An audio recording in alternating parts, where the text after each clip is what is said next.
এই ভারতবর্ষ বলে এখনো তারা অসীম সরকারকে হয়তো মেরে গাছে ঝুলে জ্বালিয়ে দিতে পারেনি, কিন্তু বাংলাদেশ হলে এত সময় জ্বালিয়ে দিতে পারতো।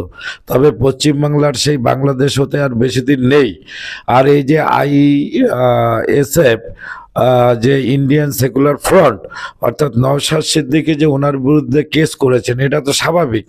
কারণ নওশাদ সিদ্দিকী যে সেকুলার ফ্রন্ট হিসেবে যে পার্টি প্রতিষ্ঠা করেছে, আর নিজে সেই সেকুলার নাম দিয়ে দলের, অথচ নিজের মাথায় দেখবেন যে ইসলাম ধর্মের ফেস টুপি পরা থাকে, টোটাল ইসলামী পোশাক উনি পরে থাকেন, অর্থাৎ উনি হচ্ছে মুখোশ পরে রয়েছেন।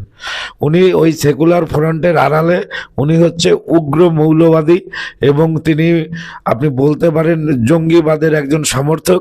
ভবিষ্যতে পশ্চিমবঙ্গ তথা ভারতবর্ষকে এই ইসলামীকরণ করবেন, তার একজন সৈনিকও নওশাদ সিদ্দিকী। আপাতত তিনি ভেগ ধরে রয়েছে এই অসীম সরকারের বিরুদ্ধে।